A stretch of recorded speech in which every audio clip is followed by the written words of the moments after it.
Hello, my chicklets. Today we will be reading Favorite Character. I wrote this one shot almost 2 years ago when I first got into writing fanfic again. It's going to be a short and cute analogical story. Artwork was done by Spoopy. I've included their links in the description. Please check them out on Twitter or Instagram and show them your love. Virgil watched as Logan talked about the latest book he had read. Though oftentimes Logan could be seen as unemotional, if you took the time to notice, you would see the way his lip curled just a fraction of a bit when he was happy. You could see the way his eyebrows barely knitted together before springing back to their original place as he showed his excitement. This was one of the many reasons Virgil liked listening to Logan talk. Each small movement of his face showed a vast scope of emotions that Logan wanted to deny he had. Sounds like it was fascinating. Yes, the characters were well written, though of course some of the actions seemed a bit forced. Virgil could see the light dusting of red on Logan's face before it quickly faded. He spoke with so much passion about the main character.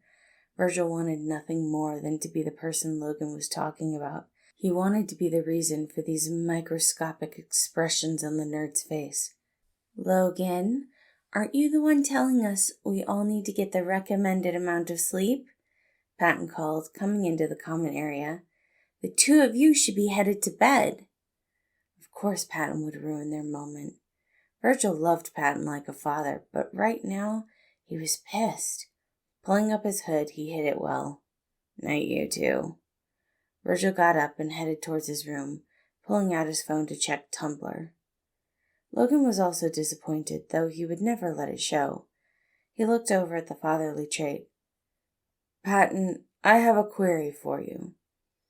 Patton tilted his head to the side in confusion. A question. How does one go about finding out another's opinion on a matter without being direct? That's normally your department, but if you gave me more information, I'd be happy to help. Maybe when I have properly understood my desires, I will come to you. Thank you, Patton. The look of confusion did not leave Patton's face as he nodded, watching Logan go upstairs. He loosened his tie, looking at his phone, pulling up the fanfiction app he was using. He had originally downloaded it out of a strange curiosity.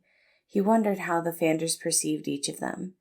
His curiosity had turned into an appreciation for the fanders' kindness towards them. Then he found what was now his favorite story on the site.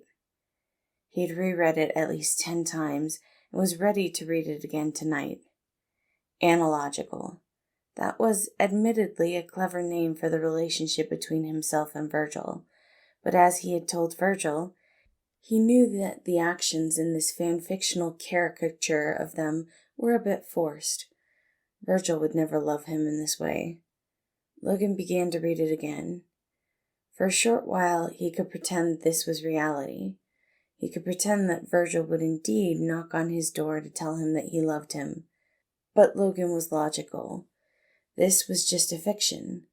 When he was done with this story, reality would return once again, and there would not be as strong of an emotional relationship between he and Virgil. Once again, Virgil would just be his favorite character. Thank you for listening. I'm so sorry that ended a lot sadder than I remember when I wrote it originally, but I appreciate you all being here. Remember that there are links in my bio for my Tumblr, Discord, AO3, Wattpad, and if you are so inclined, my Ko-fi. I hope you all have a wonderful day.